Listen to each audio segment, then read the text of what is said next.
Hello लोगोफोर आं नोंथांमोननि थाखाय मोनसे गोदान भिडिअ लानानै फैदों।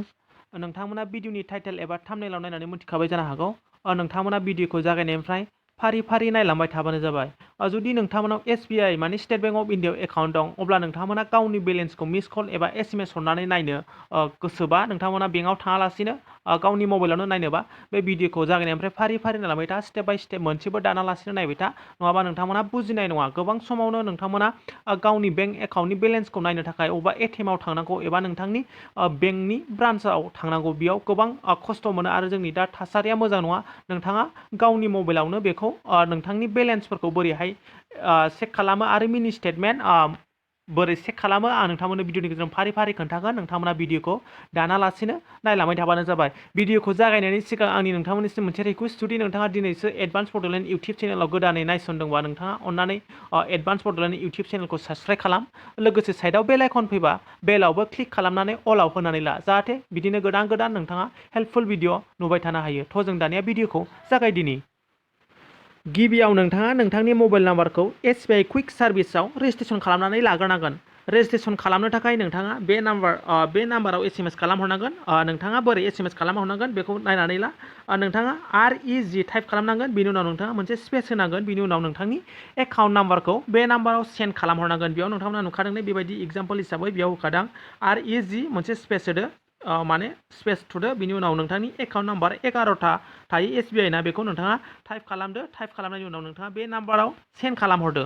अब्लानो नोंथांनाव बेबायदि मोनसे SMS फैखागोन, dear SBI customer, you are successfully registered for SBI quick facility. बेबायदि फैनायनि उनाव नोंथाङा बे SBI कुइक सार्भिसाव रेजिस्ट्रेसन जाबाय। अब्ला नोंथाङा SMS हरनानै एबा मिस कल हरनानै नोंथाङा नोंथांनि बेंक बेलेन्स एबा मिनि स्टेटमेन्ट खालामनो हागोन। बेखौ बोरै खालामनांगौ आरो अबे नाम्बाराव मिस कल एबा SMS हरनांगौ आं नोंथांमोननो खोन्थानि, नोंथांमोना भिडिअखौ फारि फारि नायलांबाय थाबानो जाबाय। जुदि नोंथांमोना बिदि रेजिस्टार खालामखांनायनि उनाव नोंथाङा जुदि SMS जों नोंथांनि बेलेन्सखौ नायनोबा नोंथाङा बेबायदि BAL माने केपिटेल लेटार आखर गिदिर नोंथाङा बिदि टाइप खालामनानै बे नाम्बाराव सेन्ड खालामहरनांगोन। बे नाम्बाराव सेन्ड खालामहरनांगोन नोंथाङा BAL SMS जों हरनोबा। जुदि नोंथाङा मिस कलजों नायनोबा आं दा लास्टआव खोन्थागोन मिस कलआ अबे नाम्बाराव हरनांगौ आरो बोरै खालामनांगौ आं नोंथांमोननो खोन्थागोन। नोंथांमोना जुदि SMS जों नोंथांनि बेलेन्सखौ नायनोबा नोंथांमोना BAL बेबायदि आखर गिदिर टाइप खालामदो, बिनि उनाव नोंथाङा बे नाम्बाराव सेन्ड खालामहरदो। अब्लानो नोंथांमोनाव बेबायदि नोंथांनि एकाउन्टआव बेसेबां फैसा दं अब्लानो नोंथांनाव डिटेल्सै फैखागोन। नोंथांमोना बेयाव SMS खालामहरबानो जाबाय। बे नाम्बाराव नोंथांमोना SMS खालामहर। दानिया जुदि नोंथाङा मिनि स्टेटमेन्ट दिहुननोबा बोरैहाय खालामनांगौ आं नोंथांमोननो खोन्थानि। जुदि नोंथाङा मिनि स्टेटमेन्ट माने नोंथाङा नोंथांनि खनबासिमनि माला सोनाय एबा बख'नाय बिनि ट्रेन्जेक्सनफोरखौ नायनोबा नोंथाङा मिनि स्टेटमेन्ट नायनो हागोन। बेयाव नोंथांमोना SMS जों मिनि स्टेटमेन्ट नायनोबा नोंथाङा SMS टाइप खालामनांगोन, बेबायदि MSTMT बेबायदि टाइप खालामनांगोन। नोंथाङा बेबायदि टाइप खालामनानै नोंथाङा बे नाम्बाराव सेन्ड खालामहरनांगोन।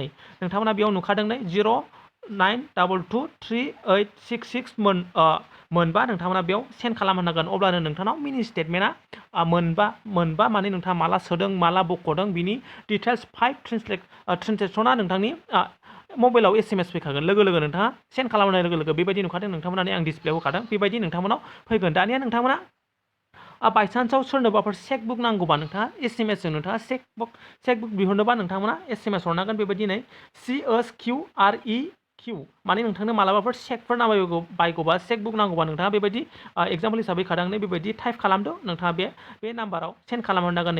09223588 मोनबा बे नाम्बाराव नोंथाङा SMS हरनांगोन। अब्लानो नोंथांनि नोंथांनाव चेकबुक फैगोन।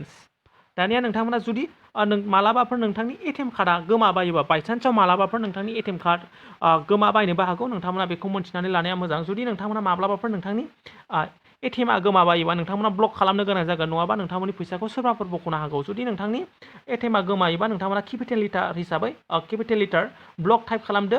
ब्लक टाइप खालामनायनि उनाव नोंथांनि डेबिट कार्डनि ATM कार्डनि लास्ट मोनब्रै नाम्बारखौ नोंथाङा टाइप खालामनानै ब्लक स्पेस होदो। बिनि उनाव नोंथाङा नोंथांनि ATMनि मोनब्रै लास्टनिखौ टाइप खालामनानै बे नाम्बाराव सेन्ड खालामहरनांगोन। अब्लानो नोंथांनि SBI ATMआ ब्लक जागोन मालाबाफोर बायसान्सआव गोमाबायोबा।